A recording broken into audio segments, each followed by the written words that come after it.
చాలండి. దేవునికి మహిమ కలుగును గాక. యేసు ప్రభు వారు ఒక మాట మనకు సెలవిస్తున్నారు. ఆయన మనకి ఒక ధైర్యము కలిగిన ఒక మాట మనకు అనుగ్రహిస్తున్నారు. మనం ఇందాక చదవబడిన వాక్యంలో మన గుడారాలు ఏమైపోతాయంటండి? శిథిలం అయిపోతాయంట. అంటే ఇంకా కనిపించవు, ఇంకా మట్టి అయిపోతాయి. ఏమైపోతుందో తెలియదు. అయితే దేవుడు వాక్యం సెలవిస్తుంది, నేను వెళ్ళి మీకు స్థలము సిద్ధపరుస్తాను. ఏమంటున్నాడండి?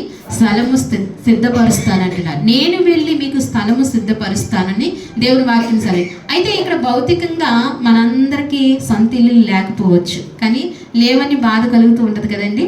కొందరికి ఉంటాయి, కొందరికి ఉండకపోవచ్చు. కానీ ఆత్మలో మనము ఎదిగితే, దేవుని యందు మనం ఎదిగితే గనక, దేవునిలో ప్రతిష్ఠిత అయి మనం ఉంటే గనక, విశ్వాస వీరులంగా మనం జీవిస్తే గనక, మనకు పరలోకంలో ఏముంటుందంటండి? ఒక నివాస స్థలం ఉంటుందంట. నివాస స్థలం. ఆ నివాస స్థలము పాడైపోయేది కాదు. ఆ నివాస స్థలము అంతమైపోయేది కాదు. ఏమైపోయేది కదంటండి? అంతమైపోయేది కాదు. ఇక్కడున్న నివాస స్థలములు ఏమవుతాయి? అంతమైపోతాయి. భూకంపం వస్తే ఏమవుతున్నాయండి? పెద్ద పెద్ద అపార్ట్మెంట్లు ఏమవుతున్నాయి? కూలిపోతున్నాయి. ఎంతోమంది దాంట్లో చనిపోతున్నారు. ఎంత గట్టిగా వేసి కట్టుకున్న పునాదులు, ఎంత బలంగా వేసి కట్టిన ఏమవుతున్నాయి? కూలిపోతున్నాయి. అదే మన ఆత్మ సంబంధమైన మన పునాది, దేవుని వేసిన పునాది మీద మనం కట్టబడితే కనుక, ఆ నిత్యత్వంలో, నిత్యము ఉండే ఆ నిత్యత్వంలో మన గుడారములు ఏమైపోవంటండి? శిథిలమైపోవంట. అందుకే దేవుడు సెలవిస్తున్నాడు, యేసుక్రీస్తు ప్రభు వారు ముందు మాటగా అంటున్నాడు, మీ హృదయములు కలవరపడనీయకుడి. ఏమంటాడండి? మన హృదయాలు ఏం పడనివ్వకూడదంట. ఒకసారి మనం ఆలోచిస్తుంటే భయం ఏదండి? వింటున్నప్పుడు కానీ, ఆలోచన చేస్తున్నప్పుడు కానీ, ఖాళీగా ఉన్నప్పుడు, మీరు ప్రశాంతంగా ఒంటరిగా ఉన్నప్పుడు ఆలోచించండి, ఏంటయ్యా నా జీవితం, నా ఆత్మ ఏమవుతుంది, ఏమైపోతుందయ్యా అని ఒకసారి ఆలోచించండి. అసలు అంటండి అంతము లేదంట. ఏమి లేదు? అంతము లేదంట. యుగయుగాలు పరలోక రాజ్యంలో చేరితే యుగయుగాలు జీవిస్తాము. నరకంలోనికి వెళ్ళిపోతే ఏమవుతామంట? యుగయుగాలు కాలిపోతామంట. ఎంత భయంకరమో చూడండి. ఆ ఒక్క విషయం మనం ఎప్పుడూ జ్ఞాపకం ఉంచుకోవాలి. అసలు చిన్న అగ్గిపుల్ల అగ్నియే మనం ఏమవ్వలేము, తట్టుకోలేము కదా. చిన్న అగ్గిపుల్ల అగ్ని మనం తట్టుకోగలుగుతామండి? కాలిపోతుంది. మన శరీరాన్ని ఏం చేస్తుంది? కాలుస్తుంది. అయితే మన శరీరాన్ని భౌతికమైన అగ్ని కాలుస్తుంది, కాలిపోతాం, బూడిదైపోతాం. కానీ ఆత్మ సంబంధమైన అగ్ని ఆత్మను బూడిద చేయలేదు, కాలుస్తూనే ఉంటుంది. అది ఎప్పటి వరకు అంట? యుగయుగాలు. ఇంకా ఒక రోజు అంతం లేదు దానికి. ఇంకా అలాగే కాలుతూనే ఉండాలి. భయం వేయట్లేదండి ఆ మాట వింటున్నప్పుడు? ఆ మాట వింటున్నప్పుడు మనకి ఆందోళన చెందలేకుండా ఉంటామా? చెందుతాం. ఎందుకని? అయ్యో నా ఆత్మ యుగయుగాలు కాలిపోతుంది. అది ఎప్పుడో జరిగేది కదండి, మనకెందుకు? మనం చూసొచ్చాం, లేదా ఎవరైనా చూసొచ్చారంటే అది వాస్తవం. యేసుక్రీస్తు ప్రభు వారు ఈ భూలోకానికి వచ్చారంటాం ఎంత వాస్తవమో, పరలోకానికి తీసుకువెళ్ళడానంటాం ఎంత వాస్తవం. నరకం ఉందనడానికి కూడా అంతే వాస్తవం అండి. నరకం ఉంది. అందుకే ఆ నరకం ఉంది కాబట్టి మనం అనుక్షణము ఏం చేయాలంటే భయపడుతూ ఈ లోకంలో జీవించాలి. ఏం చేయాలండి? భయపడుతూ ఈ లోకంలో జీవించాలి. అందుకే అంటున్నాడు, అలా భయపడుతూ ఆధ్యాత్మికంగా మనం దేవుని తెలుసుకుంటే గనక మనం నివాస స్థలములు ఎక్కడికి వెళ్తాయంట? పరలోక రాజ్యంలో మన నివాస స్థలములు ఉంటాయి. అందుకే మీ హృదయాలు కలవరపడనీకుడి, దేవుని యందు విశ్వాసం నాయందు విశ్వాసం ఉంచుడి. ఏమంటున్నాడండి? నాయందు విశ్వాసం ఉంచుడి. అంటే యేసు ప్రభు నందు విశ్వాసం ఉంచితే గనక మనం ఎక్కడికి వెళ్తాము? ఆయన యందు విశ్వాసం ఉంచాలి. ప్రభు అయిన యేసుక్రీస్తు వారి యందు మనం విశ్వాసం ఉంచాలి. ఆయన యందు విశ్వాసం ఉంచినప్పుడు మనం పరలోక రాజ్యాన్ని చేస్తాం. అందుకే అంటున్నాడు, విశ్వాసం ఉంచుడి అని చెప్తూ, నా తండ్రి ఇంట అనేక నివాసములు కలవు. ఆయన తండ్రి ఇంట ఏం కలవంటండి? ఇక్కడ కొంతమందికి ఉంటే కొంతమందికి ఉండవు. కానీ నా తండ్రి ఇంట అనేకులకు, ఎవరికంటండి? అనేకులకు. దేవుడు ఎవరినైతే మానవులుగా పుట్టిస్తారో ప్రతి మానవుడికి ఎక్కడుందండి నివాస స్థలము? అక్కడుంది. కానీ సంపాదించుకోవాల్సిన పని, యోగ్యత ఎవరిదండి? అది మనుషులకే ఇచ్చాడు దేవుడు. ఆ అర్హత దేవుడు మనుషులకే ఇచ్చాడు, సంపాదించుకునేది. అందుకని అంటున్నాడు, అనేక నివాస స్థలములు కలవు. చాలా నివాస స్థలములు ఉన్నాయి ఇక్కడ. ఇంకా ఎన్నో నివాస స్థలములు ఉన్నాయి. అందుకే ఓ తల్లి తండ్రి, మీరు మారు మనసు పొందండి, రక్షణ పొందండి, యేసుక్రీస్తు వారి పట్ల విశ్వాసం ఉంచండి అని ఆయన చెప్తూ వెళ్తున్నాడు. అందుకే అంటున్నాడు, నా తండ్రి ఇంటి అనేక నివాసములు కలవు, లేని ఎడల మీతో చెప్పుదును. ఏమన్నాడండి? ఒకవేళ లేకపోతే ఏం చేస్తానంటున్నాడు? మీతో చెప్పు. కానీ అక్కడ ఉన్నాయి, లేకుండా లేవు, అక్కడ ఉన్నాయి. ప్రతి వ్యక్తికి ఏముందంటండి? నివాస స్థలం ఉందంట. రేపొద్దున మనం పరలోకి వెళ్ళిపోయిన తర్వాత ప్రభు చూపిస్తూ ఉంటారండి. పరలోక రాజ్యానికి వెళ్ళిపోయిన తర్వాత మనల్ని చేయి పట్టుకుని తీసుకెళ్ళి ఏం చేస్తారు? ఇదిగో నీ ఇల్లు, ఇదిగో నీ ఇల్లు అంటారు. ఎప్పుడు అంటారండి నీ ఇల్లు, నీ ఇల్లు అని ఎప్పుడు చూపిస్తారు? మనం సిద్ధపరచుకుంటే ఇక్కడ సిద్ధపడి ఉంటే గనక మనం ఈ లోకంలో సిద్ధపడిపోయి ప్రభు కొరకు ఏ కార్యాలైనా చేస్తూ విశ్వాస వీరులుగా ఉంటే గనక మనకు అక్కడ ఏమవుతాయంట?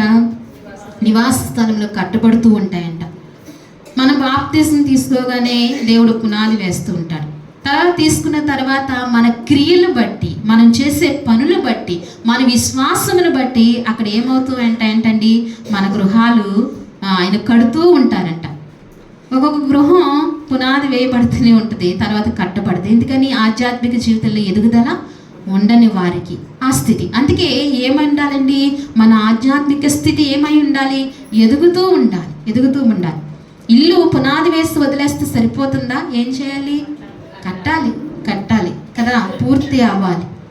మరి మన నివాస స్థలంలో అక్కడ నివాసం అంటే యుగయుగాలు అక్కడ నివాసం చేయాలంటే మనం ఇక్కడే ఏం చేసుకోవాలండి? మనం సరిగ్గా యేసు ప్రభు వారు ఆశించని రీతిలో భక్తి చేస్తే కనుక మన నివాసంలో అక్కడ ఏమవుతాయంటండి? పూర్తి అవుతాయి, కట్టబడుతూ ఉంటాయి. అందుకే ఆయన ఆశపడినట్లుగా మనం ఈ లోకంలో జీవించాలి. ఆయన ఎలా అయితే ఆశపడుతున్నారో మనం ఎంతో అలా జీవించాలి. కానీ నా తండ్రి ఇంట అనేక నివాసములు ఉన్నాయి, కానీ లేని ఎడల నేను మీతో చెప్పుదును, మీకు స్థలము సిద్ధపరచుకు వెళ్ళుచున్నాను. ఆయన ఎలా ఎందుకు వెళ్ళుచున్నాడంటండి?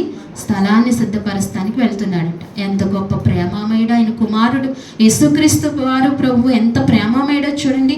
మన పాపములు క్షమించి మనల్ని కడిగి పవిత్రపరిచి ఇక్కడ చక్కగా దేవుని యందు మీరు యథార్థంగా నడవండి, మీరు ఆ రీతిగా జీవించండి, విశ్వాసంలో మీరు నిలకడగా ఉండండి అని చెప్పి వెళ్ళి నేను మీకు ఏం చేస్తానంటున్నాడు? ఆయన స్థలాన్ని ఆయనకి ఎంత పని ఉంది, ఇక్కడ ఎంత పని చేశారు. సృష్టిని సృష్టించినప్పుడు ఆయన ఎంత పని చేశారో కదండి.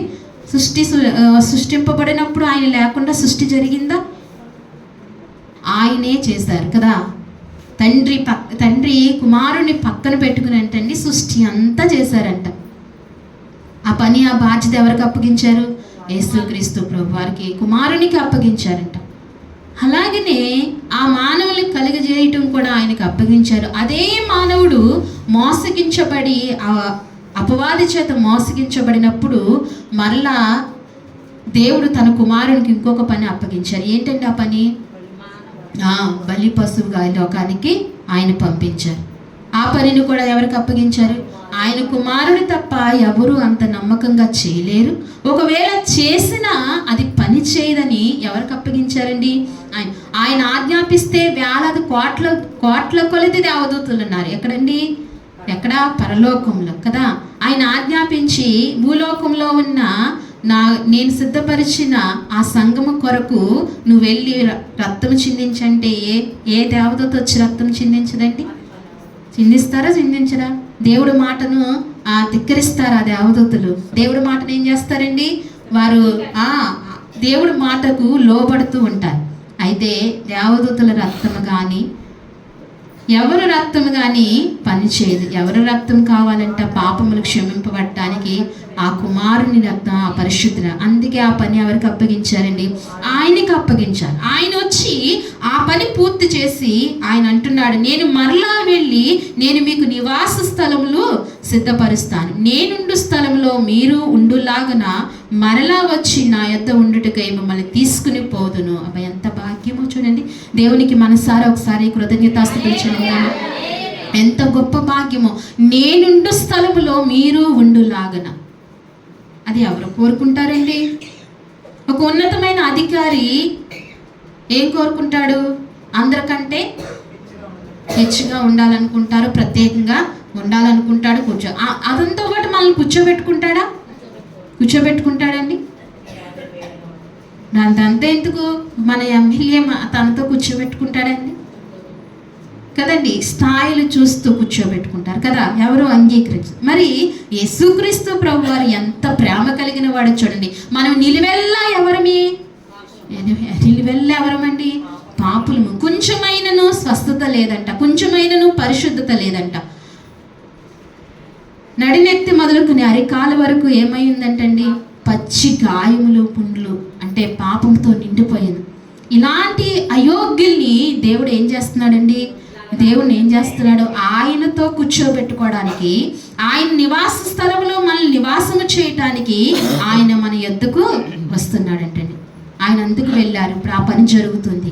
అందుకే మనం ఏం చేయాలి? ఈ లోపల మనం ఏం చేయాలి? మన గుడారాలను ఏం చేయాలి? ఈ గుడారము శిథిలమైపోతుంది. శిథిలం కాని గుడారం కొరకు మనం ఏం చేయాలండి? సిద్ధపడాలి. ఎలా సిద్ధపడతాము? మన ఆలోచనలతో, మన భక్తితో, మన ఇష్టానుసారంగా ఉంటే సిద్ధపడిపోతామా? ఎలా సిద్ధపడాలి? వాక్యానుసారముగా మనం సిద్ధపడుతూ ఉండాలి. దేవుని మాట ద్వారా మనం సిద్ధపడుతూ ఉండాలి. దేవుని ఆజ్ఞల ద్వారా మనం ఏమవ్వాలంటండి? సిద్ధపడుతూ ఉండాలి. ఎందుకని ఇక్కడ గుడారము ఎన్ని సంవత్సరాలు ఉంటుంది చెప్పండి? ఇక్కడ ఈ గుడారం ఎన్ని సంవత్సరాలు ఉంటుంది? ఇప్పుడు నా గుడారం ఎన్ని సంవత్సరాలు ఉంటుంది చెప్పలేము. ఒక మాట బైబిల్ ప్రకారంగా చెప్పవచ్చు, 70, లేకపోతే అధిక బలం ఉంటే 80 కదండి.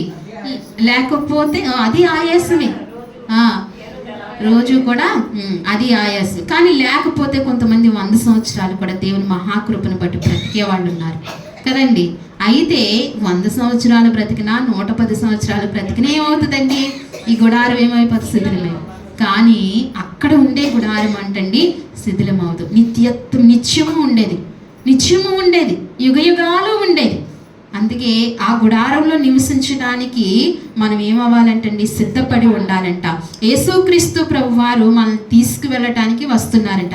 అందుకంటున్నాడు, నేను మరలా వచ్చి నా యొద్ద ఉండుటకే మిమ్మల్ని తీసుకుని పోదును. మనం అంటే ఎంత ఇష్టమో చూడండి. సంఘం అంటే ఎంత ఇష్టమో, సార్వత్రిక సంఘం అంటే ఎంత ఇష్టమో ఎవరికి? అందుకే సంఘములో ఉండాలి. ఎక్కడ ఉండాలండి? సంఘములో ఉండాలి. ఏది ఏమైనా ఖచ్చితంగా ఎక్కడ ఉండాలంట? సంఘములో ఉండాలి. సార్వత్రిక సంఘానంతటినీ ఆయన తీసుకువెళ్ళడానికి వస్తాడు, మరలా వస్తున్నాడు. అందుకే సంఘములో ఉండాలి. ఆయన్ని ఎరిగి ఉండాలి. మన ఆత్మ నిత్యత్వంలోనికి వెళ్ళాలి.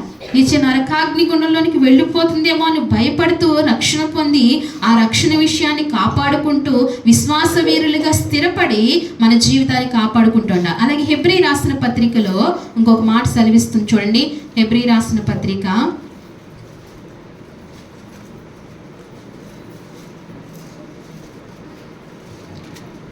11వ అధ్యాయము 16 చదవండి.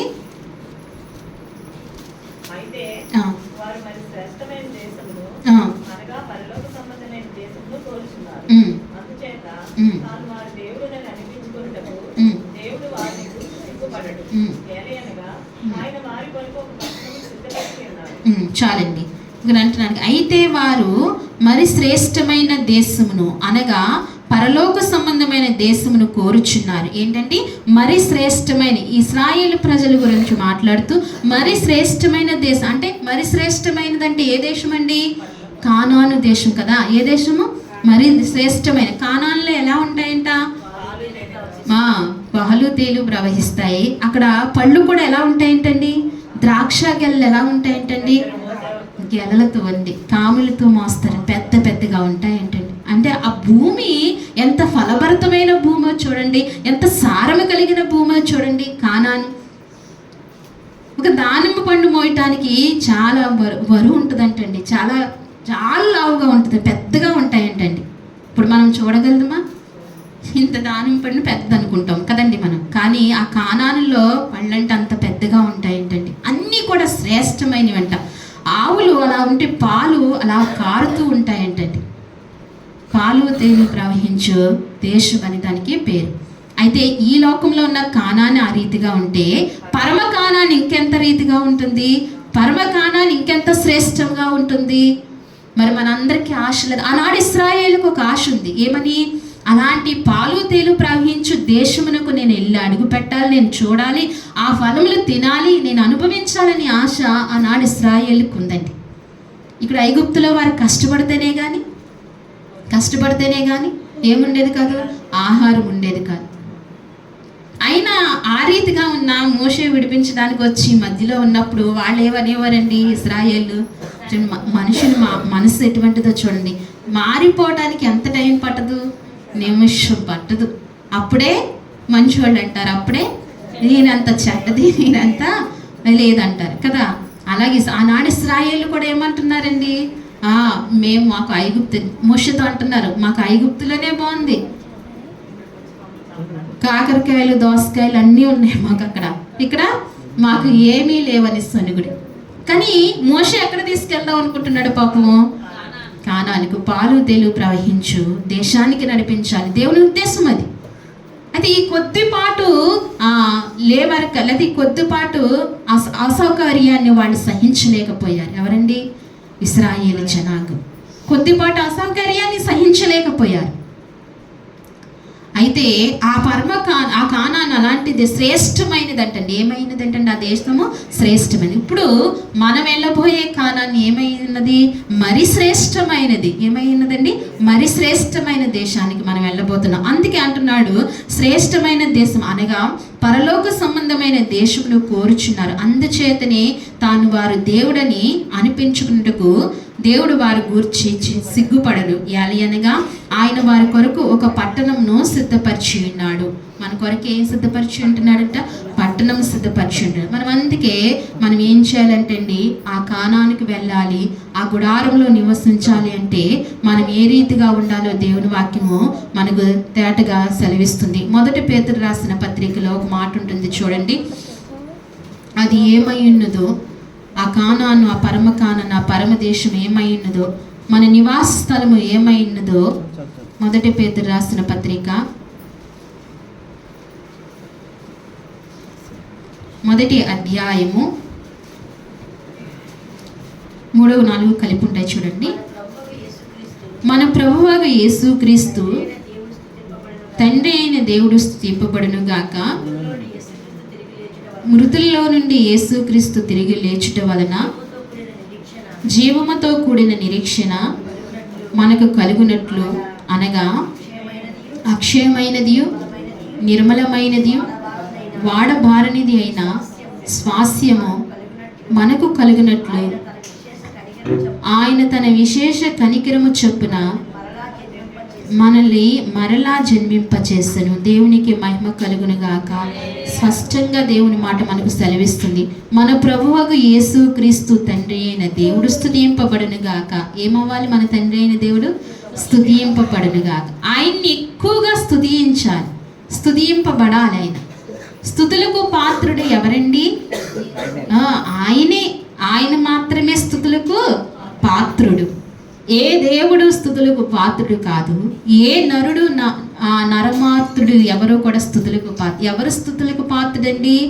ఆ సత్యస్వరూపి, ఆ గొప్ప దేవుడే స్తుతులకు పాత్రుడు. మృతుల్లో నుండి యేసుక్రీస్తు తిరిగి లేచుట వలన, ఎక్కడి నుండి లేచారండి? మృతుల్లో నుండి లేచారు. ఆయన చనిపోయి తిరిగి 3వ రోజున లేచారు. మృతులలో నుండి లేచుట వలన జీవముతో కూడిన నిరీక్షణ. మనకి ఏ నిరీక్షణ అండి? ఏ నిరీక్షణ ఉంది మనకు? జీవముతో కూడిన నిరీక్షణ. ఆయన మృతుల్లో నుండి లేచారు. ఆయన ఎలాగైతే మృతుల్లో నుండి లేచారో, రేపు ఆయన రాకడ దినాల్లో కూడా మనం కూడా ఏమవుతామండి? మృతుల్లో నుండి లేస్తాం. అందుకే జీవముతో కూడిన నిరీక్షణ మనకు కలిగినట్లు, అనగా అక్షయమైనదియు నిర్మలమైనదియు వాడబారనిదే స్వాస్యము మనకు కలుగునట్లు. అబ్బా, ఏ స్వాస్యం అండి? ఏం స్వాస్యం అండి? అక్షయమైనదంట. అక్షయం అంటే నాశనము కానిది. అక్షయం అంటే నిత్యము ఉండేది. అలాంటి స్వాస్యంలోనికి మనల్ని నడిపిస్తారు. మనకున్నప్పుడు స్వాస్యము శిథిలమైపోతుంది, మనకున్న ఈ గుడారము శిథిలమైపోతుంది. కానీ తర్వాత మనం వెళ్ళబోయే స్వాస్యము మనకుండే ఆ గుడారం ఉండి అక్షయమైనది. ఏంటంటే అండి? అక్షయమైన, నాశనము కానిది అంట. ఎన్నటెన్నటికీ నాశనము కానీ ఆ దేశంలోనికి మనం ప్రవేశిస్తున్నాం.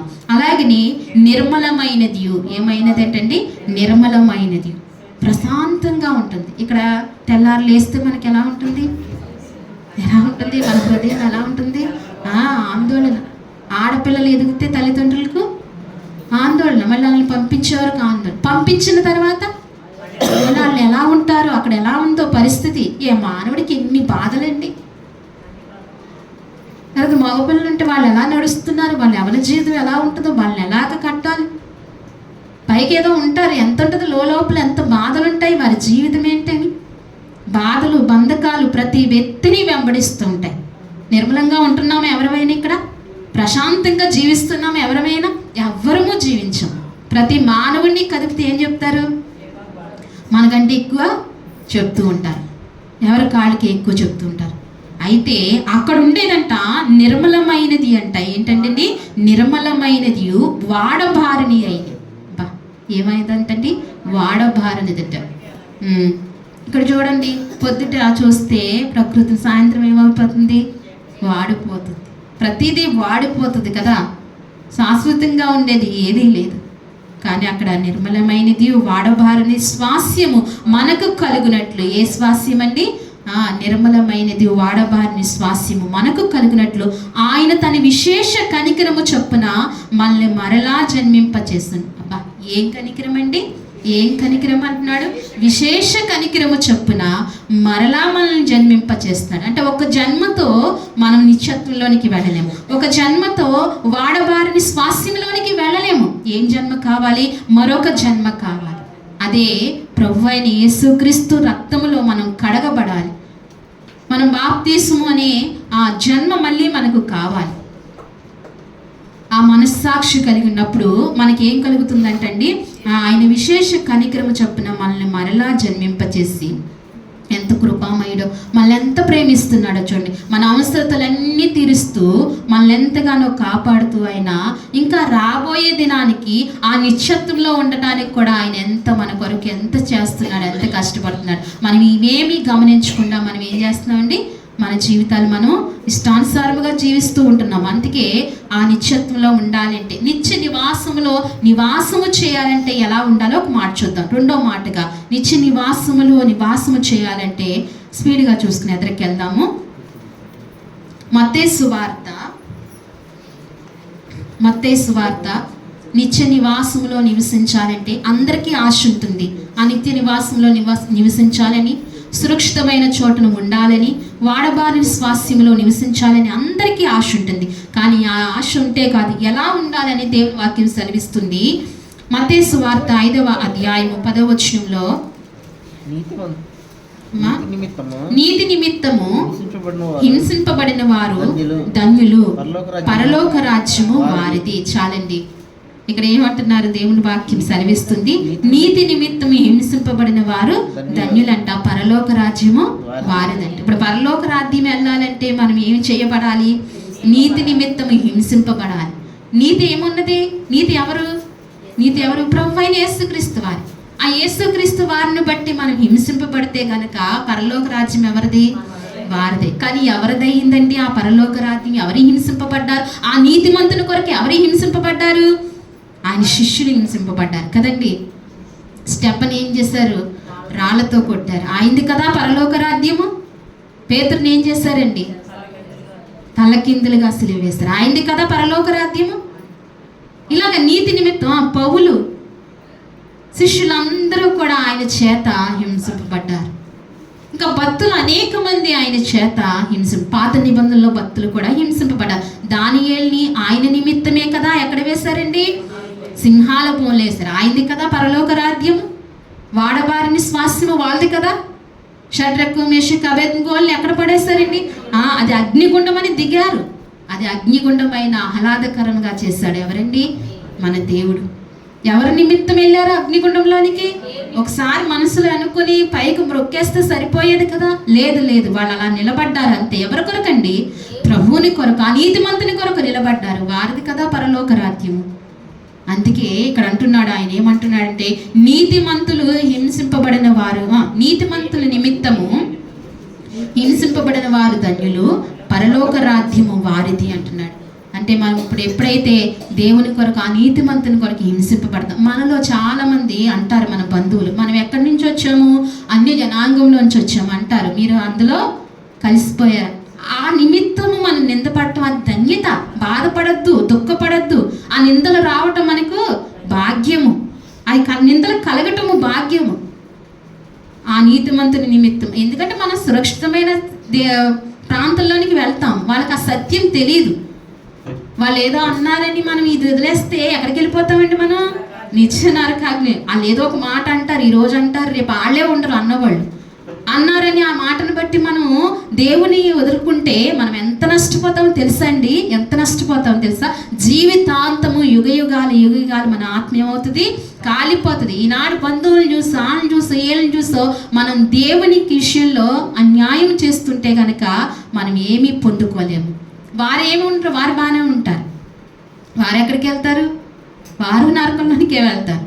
వారితో పాటు మనం కూడా వెళ్తాం. అందుకే ఎవరి మాటను మనం లక్ష్య పెట్టకూడదు. కానీ కేవలము దేవుని మాటను, దేవునికి విధేయులమై ఉంటే కనుక మన రాజ్యం ఏమైనదంటండి?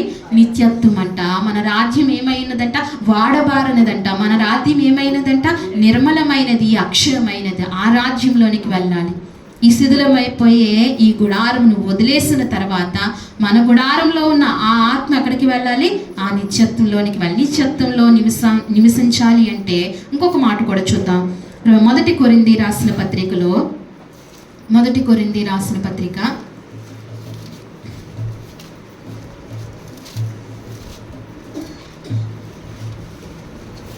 4వ అధ్యాయము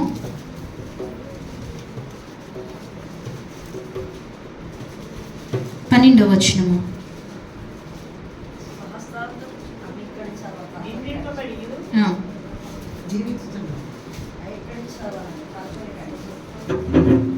చదవండి మధ్య.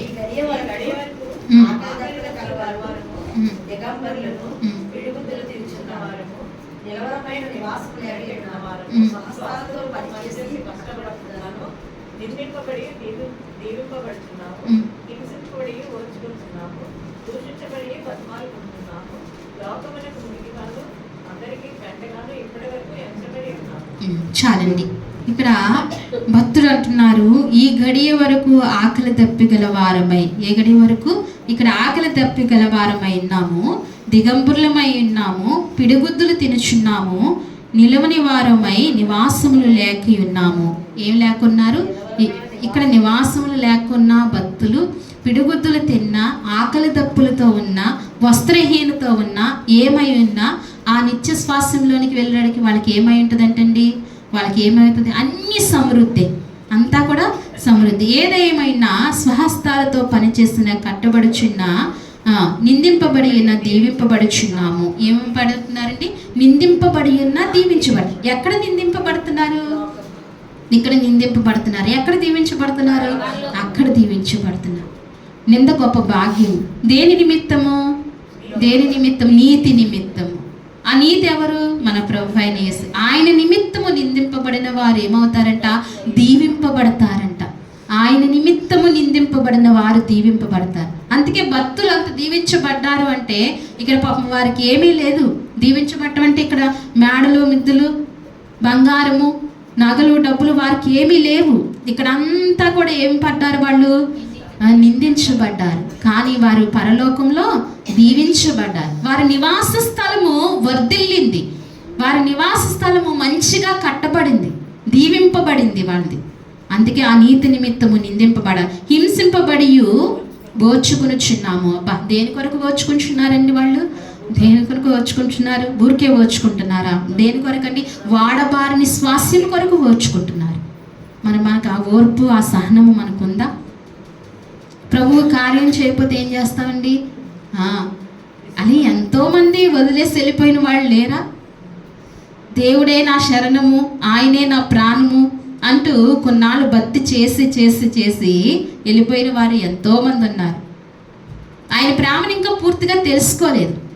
ఆయన విలువలు ఇంకా వాళ్ళకి గ్రహింపులోనికి రాలేదు. అందుకే వదిలేసి వెళ్ళిపోయిన వాళ్ళు ఎంతోమంది. కానీ భక్తులు ఏమవుతున్నారంటండి? నిందించబడిన, హింసింపబడిన ఓర్చుకునిచున్నారంటండి. అబ్బా, ఓర్చుకునిచున్నారు. దేని కొరకు ఓర్చుకుంటున్నారంటే ఆ వాడబారిని స్వాస్యము కొరకే ఓర్చుకుంటున్నారు. దూషింపబడి బ్రతిమాలుకునుచు లోకమునకు మురికిగాను అందరికీ పెంటగాను ఇప్పటి వరకు ఎంచబడి ఉన్నాం. లోకమునకి ఎలా ఉన్నారంటే ఈ శ్రేష్టమైన మురుగుగాను పెంటగా ఉండి ఎంచబడి ఉన్నారు. కానీ వారు తర్వాత అక్కడ ఎలా ఉంటారండి? బంగారం కంటే ఎక్కువగా అక్కడ వారు మెలుగుతూ ఉంటారు, మదులుతూ ఉంటారు. అంత శ్రేష్టమైన భాగ్యంలోనికి మనం వెళ్ళాలంటే ఆ రీతిగా జీవించాలి. నీతిమంతులుగా జీవించే ముందు మనం ఆ రీతిగా ఉండాలి. అలాగే మత్తయి సువార్త 13వ అధ్యాయము 43వ వచనము.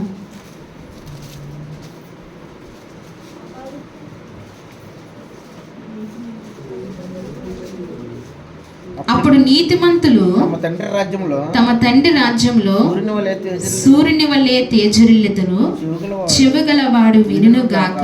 ఆమేన్. దేని వాక్యం ఏం సెలవిస్తుందండి? అప్పుడు నీతిమంతులు తమ తండ్రి రాజ్యంలో సూర్యుని వలె ఏమంటారంట? సూర్యుని వల్ల ఏమంటారంట? తేజరిల్లుతారంట. ఎప్పుడు ఆ నీతిమంతుని గురించి ఇక్కడ దూషింపబడినా, హింసింపబడినా, ఇక్కడ ఏం చేయబడినా అప్పుడు నీతిమంతులు తమ తండ్రి రాజ్యములో, ఎవరి రాజ్యంలోనండి? మన తండ్రి రాజ్యంలో ఏమవుతారంట? సూర్యుని వలె తేజరిల్లుతారంట. సూర్యునికి ఎదురెళ్ళేది ఏమన్నా ఉందా? ఇందాక వాక్యం చూపించాను కదా, సూర్యునికి ఎదురెళ్ళేది ఏదన్నా ఉందా? అలాంటి సూర్యుని వలె మనం ఏమవుతామంట? తేజరిల్లుతా ఉంటాయి. ఎక్కడండి? అక్కడ నీతిమంతుని నిమిత్తం హింసింపబడినప్పుడు చెవిగలవారు వినినగా కానీ దేవుని వాక్యం సెలవిస్తుంది. అలాగే సామెతల గ్రంథంలో 28వ అధ్యాయము ముగించుకుందామండి. సామెతల గ్రంథము 28వ అధ్యాయము 12వ వచనం చూడండి. నీతిమంతులకు జయము కలుగుటకు మహాఘనతకు కారణము, దుష్టులు గొప్పవారగినప్పుడు జనులు దాగియుందురు, వర్తిల్లడు, వాటిని ఒప్పుకొని విడిచిపెట్టేవాడు కనికరము పొందదురు. చాలండి. ఇక్కడ అంటున్నాడు కదా, నీతిమంతులకు జయము కలుగుటకే మహాఘనతకు కారణమగును. ఏ ఘనత అంటండి? మహాఘనత. ఎవరికి జయం కలగటానికి? ఎక్కడ జయం కలుగుతుంది? నీతిమంతులకి ఇక్కడ ఏం జయం కలగదు. నీతిమంతులు ఇక్కడ ఎలా ఉంటారు? పాపం ఎంత నీతిగా ఉన్నా ఏం చేస్తారు? నీతిమంతులకి ఏమి ఇక్కడ దీమం ఉండదు. నీతిమంతులు ఇక్కడ ఘనత ఏముండదు. నీతిమంతులు ఎప్పుడు ఇక్కడ ఏమవుతారు? ఏమీ లేని వారిగానే ఉంటారు. కానీ నీతిమంతుల కంటండి మహాఘనతకు కారణం అంట. వాళ్ళు ఎక్కడ ఘనత పొందుకుంటారంటే ఆ నిత్యత్వంలో, వాడబారిన ఆ స్వాస్యంలో అక్కడ ఘనత పొందుకుంటారంట. అయితే అక్కడ ఘనత పొందుకోవాలంటే వారు ఏం చేయాలంటే, మనం ఏం చేయాలంటే అతిక్రమములను దాచిపెట్టువాడు వర్ధిల్లడు. అతిక్రమములు ఏం పెట్టుకోకూడదంట? దాచిపెట్టుకోకూడదంట. అంటే మనం అతిక్రమములు మర్చిపోయి దేవుని ఎదుట ఒప్పుకోకపోతే అవి దాచిపెట్టినట్టే. దేవుని ఎదుట ప్రతి దినము ఏం చేయాలండి? మన అతిక్రమాలను ఏం చేయాలి? ఒప్పుకోవాలి. మన మనస్సాక్షి రీతిగా పనిచేయాలి, ఒప్పుకోవాలి. దేవా, నేను ఒక పాపినయ్యా, నేను ఘోరమైన పాపినయ్యా. ఎవరి మనస్సాక్షికి వాళ్ళకి ఏమనిపిస్తుంది? నాయంతా నీతిమంతులు లేరని అనిపిస్తుంది కదండి. ప్రతి మనస్సాక్షికి అలాగే అనిపిస్తుంది. కానీ దేవునికి అనిపిస్తుంది మనంతా అవినీతి పరులు ఎవరు కూడా లేరు. అందుకే నేను అంటున్నాడు, అతిక్రమములు దాచిపెట్టేవాడు. వర్ధిల్లాలి అంటే మనం ఏం చేయాలి? మన అతిక్రమములు విడిచిపెట్టుకుని నీతిమంతులుగా నడవాలి. అట్లా ఒప్పుకొని నీతిమంతులుగా నడవాలి. అప్పుడు మనకి ఎక్కడ కలుగుతుందంటే ఘనత అక్కడ కలుగుతుంది. వాటిని ఒప్పుకొని విడిచిపెట్టువాడు కనికరము పొందుదురు. ఒప్పుకొని ఏం చేయాలంట? విడిచిపెట్టాలి. అప్పుడు ఏమవుతామంటండి? కనికరము పొందుకుని అప్పుడు ఏమవుతాము? ఆ నిత్యత్వంలో మంచి స్వాస్యమును మనము పొందుకుంటామట. అలాగే కీర్తనాకారుడు కూడా ఒక మాట సెలవిస్తున్నాడు. 97వ కీర్తన 11వ వచనము. నీతిమంతుల కొరకు వెలుగును, యథార్థ హృదయుల కొరకు ఆనందమును విత్తబడి. చాలండి. దేవునికి మహిమ కలుగును గాక. నీతిమంతులుగా ఉండటం వల్ల ఏం ప్రయోజనం అంటే నీతిమంతులకు వెలుగు కలుగుతుందంట. ఏం కలుగుతుంది? వెలుగు ఎందుకు కలుగుతుంది? ఈ లోకం ఏంటి? ఈ లోకం అంటే చీకటి. ఇదంతా చీకటి. అంటే అక్కడికి వెళ్ళిన తర్వాత ఆ నిత్యత్వంలోనికి వెళ్ళిన తర్వాత ఏం కలుగుతుందండి? వెలుగు కలుగుతుందట. అందుకే నీతిమంతులకు వెలుగును, యథార్థ హృదయాల కొరకు ఆనందమును విత్తబడేది. యథార్థ హృదయాలకి ఏం విత్తబడుతుందంట? నిజంగా యథార్థంగా జీవించినప్పుడు హృదయం ఏమవుతుందండి? ఆనందంతో ఉంటుంది. యథార్థత తప్పామా ఏమవుతుంది? ఆనందము కోల్పోతుంది. అలాగే ఇక్కడ అలాగే పనిచేస్తుంది. నిత్యత్వంలో కూడా యథార్థత లేకపోతే ఏం కోల్పోతామంట? ఆనందాన్ని కోల్పోతాం. ఆనందాన్ని విత్తబడి ఉన్నది యథార్థత హృదయాల కొరకు ఆనందము విత్తబడింది. నీతిమంతులారా యెహోవా యందు సంతోషించుడి. ఎవరి యందు సంతోషించాలి? ఈ సంతోషము నిత్యము ఉంటుంది. నీతిమంతుల సంతోషం ఏమై ఉంటుందంటే నిత్యము ఉంటుంది కదా. మానవుడి సంతోషం ఆలోచించండి. కింద సంవత్సరము ఉన్న సంతోషం మీకు ఈ సంవత్సరం ఉందా? మనకు ఉంటుందా? నిన్న దినాన్ని ఉన్న సంతోషం ఈ దినాన్ని ఉంటుందా? చెప్పండి. మన యవన దినంలో ఉన్న సంతోషం ఇప్పుడు ఉంటుందా? బాల్యంలో ఉన్న సంతోషం ఇప్పుడు ఉంటుందా? ఏమవుతుంది? మాయమవుతుంది. కానీ ఆ నిత్యత్వంలోనికి వెళ్ళిన తర్వాత నీతిమంతులు యెహోవా యందు సంతోషించుడి. ఎవరి యందు సంతోషించు? ఇంకా అక్కడ సంతోషమే. దుఃఖానికి చోటు లేదు, చీకటికి చోటు లేదు, పాపానికి చోటు లేదు, అవినీతి కొన్ని విషయాలకు అక్కడ చోటు లేదు.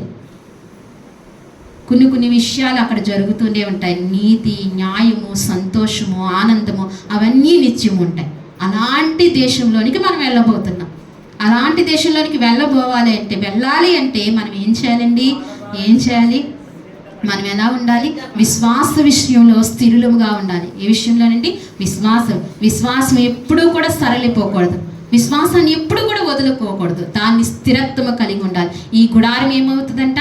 ఈ గుడారం శిథిలమైపోతుంది. మూలవాక్యం, ఈ గుడారం ఏమవుతుందండి? శిథిలమైపోతుంది.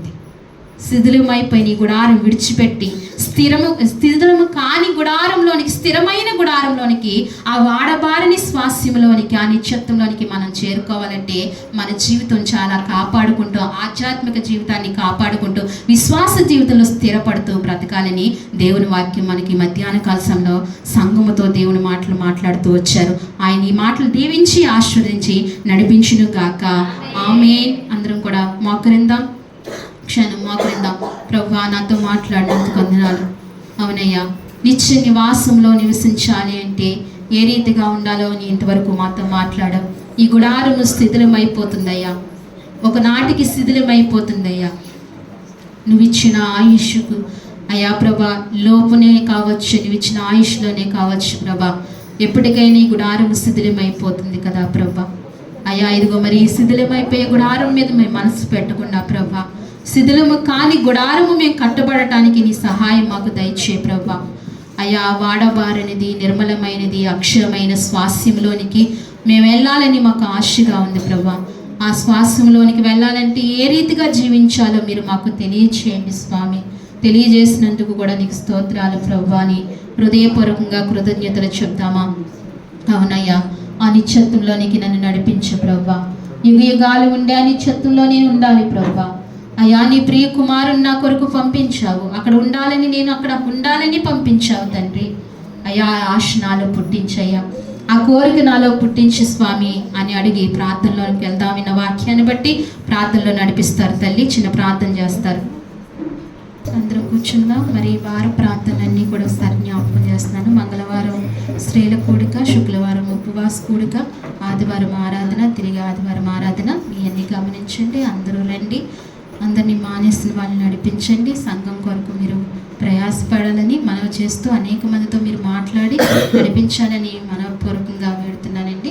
ప్రార్థన చేసుకుందాం. చివరి ప్రార్థన. తంగారు మనవరాలండి, చిన్న అమ్మాయి కొరకు ప్రార్థన చేయండి. మీ అన్నిదిన ప్రార్థనలు జ్ఞాపకం చేసుకోండి. ఆ చట్టిపెట్టుకు మంచి స్వస్థత వచ్చినట్లుగా మీరు మానక ప్రార్థన చేయవలసిందిగా మనవి చేస్తున్నాను. ప్రార్థన చేసుకుందాం. చివరి ప్రార్థన.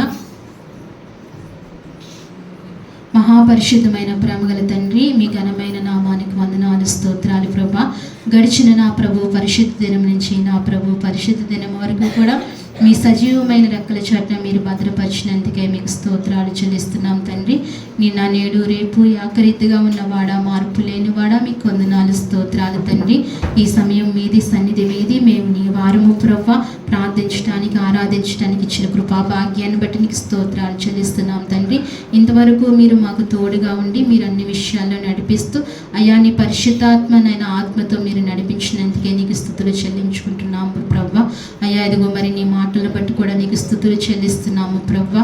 ఈ భూమి మీద గుడారములు శిథిలమైపోతాయని నువ్వు సెలవిచ్చావు. ఇవి గుడారములు అయితే శిథిలమైపోతాయి, కానీ తండ్రి మాలో ఉన్న ఆత్మ ప్రభా నైనా మళ్ళా మేము ఒక నివాస స్థలములకు చేరుకోవాలని నువ్వు ఎంతవరకు మాట్లాడుతూ వచ్చావు. ఆ నిత్యమైన నివాస స్థలంలో మేము నివసించాలి అంటే ప్రభా మేము ఏ రీతిగా జీవించాలో ఆ నీతిమంతుని కొరకు నాయన ప్రభా అయ్యా ఇదిగో మరి నాయన నింద అనుభవించటం గొప్ప ధన్యతను నువ్వు సెలవించావు ప్రభా. నీతిమంతులు ప్రభా ఇదిగో మరి ప్రభా అయ్యా ఇదిగో మరి నీతిమంతుని కొరకు శోధింపబడటము ప్రభా నిందించబడటము ధన్యులని వారిదే పరలోక రాధ్యమని నువ్వు సెలవిస్తూ వచ్చావు ప్రభా. మరి నాయన ఆ నిత్యమైన నివాస స్థలంలో నివాసము చేయాలంటే మేము ఏ రీతిగా ఉండాలో మాకు మీరు స్పష్టంగా నేర్పించండి ప్రభా. ఇంకనూ మమ్మల్ని బలపరచండి తండ్రి, విశ్వాసంలో స్థిరపరచండి, విశ్వాస వీరులుగా మమ్మల్ని ఉంచండి తండ్రి. నాయన శిథిలమైపోతున్న ఈ గుడారం కొరకు మేము ఆలోచన చేయకుండా, ఇట్ల కొరకు మేము ప్రయాసపడకుండా శిథిలం కాని ఆ నిత్యత్వంలోనికి తండ్రి వాడబారిని అయ్యా ఇదిగో నిర్మలమైనది తండ్రి శ్వాసంలోనికి నాయన అయా నిత్యత్వంలోనికి మేము చేరుకోవటానికి నాయన ఏమైతే చేయాలో అవన్నీ కూడా మాకు నేర్పించి మరి మాతో మాట్లాడి మమ్మల్ని నడిపించమని ప్రార్థిస్తున్నాను తండ్రి. సహాయం ఇచ్చేయండి నాయన. యుగ యుగాలు అంతము కాని ఆ నిత్యత్వంలో మేము జీవించాలని హృదయపూర్వకంగా ఆశపడుతున్నాం. ఇక్కడ ఉండే వారందరూ కూడా ఆ రీతిగా జీవించును గాక అనుకుంటున్నాం స్వామి. మీరు బలపరిచింది, ధైర్యపరిచింది తండ్రి. నిత్య నరకాగ్నిగుండంలోంచి ప్రతి ఒక్కరిని మీరు తప్పించండి ప్రభా. అయా సంఘము వెలుపల ఉన్న వారిని కూడా మీరు జ్ఞాపకం చేసుకుని ప్రభా అయా భయంకరమైన పరిస్థితి నుంచి మీరు తప్పించి ప్రభా వాడబారిని శ్వాసంలోనికి మీరు నడిపించమని ప్రార్థిస్తున్నాను తండ్రి. సహాయం చేయండి. ఆ మంచి దేశంలో మేము అడుగు పెట్టడానికి నీ కృపను మాకు అనుగ్రహించమని ప్రార్థిస్తున్నాను తండ్రి. ఇంతవరకు నీ ఆత్మతో మీరు మాట్లాడిన మాటలు బట్టి నీకు స్తోత్రాలు చెల్లించుకుంటున్నాం. మరి విన్నవారు ప్రభునైనా దాని ప్రకారంగా నడిచే కృపాభాగ్యంలోనికి నడిపించండి స్వామి. గ్రహింపు దయచేయండి ప్రభా. వాక్యాన్ని అపేక్షించాలి, వాక్యంలో లోతుగా ప్రభా తెలుసుకోవడానికి, నీ మాటలు ప్రభా ఇష్టముతో స్వీకరించడానికి ప్రతి వ్యక్తిని మీరు సిద్ధపరచండి తండ్రి.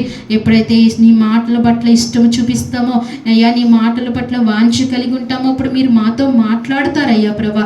అయ్యా అశ్రద్ధగా అశ్రద్ధగా ఆలోచిస్తే ప్రభా నువ్వు మాట్లాడవు కదా ప్రభా. నాయన వినగలిగిన నాయన ప్రభా చెవుల్ని గ్రహింపగలిగిన మనస్సును అయ్యా ఇక ఎప్పటికీ మాకు అనుగ్రహించమని ప్రార్థిస్తున్నాము ప్రభా. నిరంతరము నేర్చుకోవలసిన వారమే ప్రభా. నైనా అయ్యా నీకు నేను అనేకమైన విషయాలు మేము తెలుసుకోవాల్సిన వారమే. మా జీవితము సరిపోదు తండ్రి నాయన. అయ్యా ఇదిగో నీ విషయాలు తెలుసుకోవడానికి ప్రభా అటువంటి నాయన ప్రభా సమయమును నేను మేము వ్యర్థపరచుకోకుండా నీ యందు మేము నేర్చుకుని నేను స్థిరపడటానికి ఆ నిత్యత్వంలోనికి చేరుకోవడానికి నీ సహాయం మాకు సమృద్ధిగా దయచేయమని ప్రార్థిస్తున్నాను. వచ్చిన నీ బిడ్డలు మీరు జ్ఞాపకం చేసుకోండి. పెద్దలు మొదలుకొని చిన్నల వరకు మీరు దీవించండి, ఆశీర్వదించండి, బలపరచండి. గొప్ప కృప వారికి అందరికీ మీరు దయచేయండి ప్రభా. బిడ్డల తీనైనా కష్టార్జితంలో ప్రభు వారమంతా కష్టపడి కష్టార్జితంలో తీసుకొచ్చిన అర్పణలు మీరు అంగీకరించండి నాయన. అయ్యా బిడ్డలు ఏ అర్పణలు అయితే నీకు అర్పించి ఉన్నారు ప్రభా వాటిలన్నిటిని దీవించండి, ఆశీర్వదించండి, బలపరచండి నాయన. బిడ్డలందరికీ మంచి ఆయుర ఆరోగ్యాలు మీరు ప్రసాదించండి. కృపాక్షేమములు వారు వెంట పంపించండి తండ్రి. ఈ వారమంతా నీ బిడ్డలు మీరు కాచుకుని కాపాడి బలపరచమని ప్రార్థిస్తున్నా.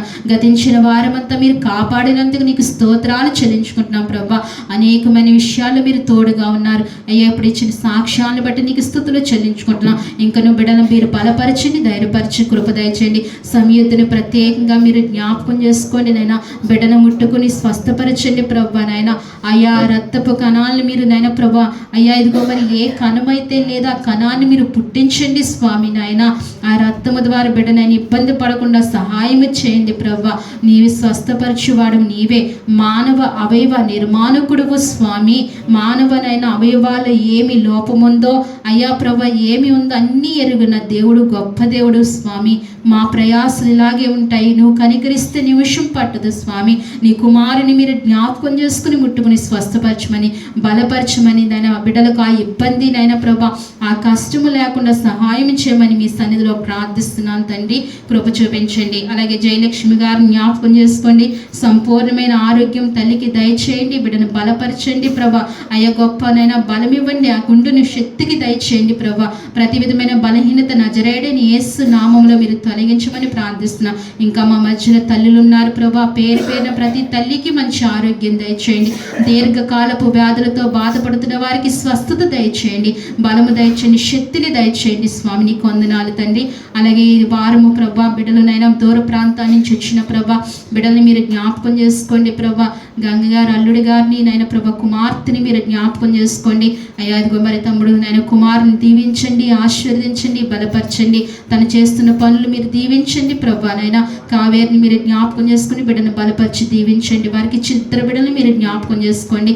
అలాగే గంగారు పెద్ద కుమార్తె దేవిని కూడా మీరు జ్ఞాపకం చేసుకుని బిడ్డను బలపరచండి, దీవించి ఆశీర్వదించండి. తన భర్తను తన బిడ్డల కుటుంబాన్ని మీరు జ్ఞాపకం చేసుకోమని ప్రార్థిస్తున్నాను ప్రభా. ఆ కుటుంబానికి రక్షణ దయచేయండి స్వామి. ఆ కుటుంబం అంతా రక్షింపబడటానికి కృప దయచేయండి నాయన. నీ తావులో నేనైనా నిలబడటానికి కృప అనుగ్రహించండి. నిన్ను ఆశ్రయించే బిడ్డలుగా ఉండటానికి సహాయం చేయండి ప్రభా. నశించిపోతున్న వారి కొరకు ప్రార్థించమన్నావు తండ్రి. ఈ పునరుద్ధాన దినములో మేము ప్రార్థిస్తుండగా ఆ కుటుంబానికి రక్షణ దయచేయమని ప్రార్థిస్తున్నాం. సహాయం చేయండి ప్రభా. అయ్యా బిడ్డలందరినీ మీరు జ్ఞాపకం చేసుకోమని అయ్యా. ఇదిగో మా సంఘ బిడ్డలందరినీ కూడా వారు ఎక్కడున్నప్పటికీ నీ బిడ్డలందరినీ మీరు జ్ఞాపకం చేసుకుని బలపరిచి అయ్యా కాచి కాపాడి ఆయుర ఆరోగ్యాల సంఘంకి అంతటికీ దయచేయమని ఈ వారమంతట్లో మీరు మాకు తోడుగా ఉండి ఈ ఆరాధన మీరు ఈ రీతిగా జరిగించి నడిపించినందుకు మీకు కృతజ్ఞతాస్తుతులు చెల్లించుకుంటూ స్తుతించి ప్రార్థించి మా ప్రియరక్షకుడైన యేసుక్రీస్తు నామంలో అడిగి వేడుకుంటున్నాము తండ్రి. మన తండ్రి అయిన దేవుని ప్రేమయు కుమారుడైన యేసుక్రీస్తు కృప పరిశుద్ధాత్మ అన్యోన్య సహవాసము మనకు మన కుటుంబాలకు సార్వత్రిక సంఘానికి ఎప్పుడును ఎల్లప్పుడూ సదాకాలము దేవుడు తోడైండి నడిపించును గాక. ఆమేన్. యేసు రక్తమే జయం. ప్రవేశ రక్తమునకు సంపూర్ణమైన విజయం కలుగును గాక. ఆమేన్, ఆమేన్, ఆమేన్.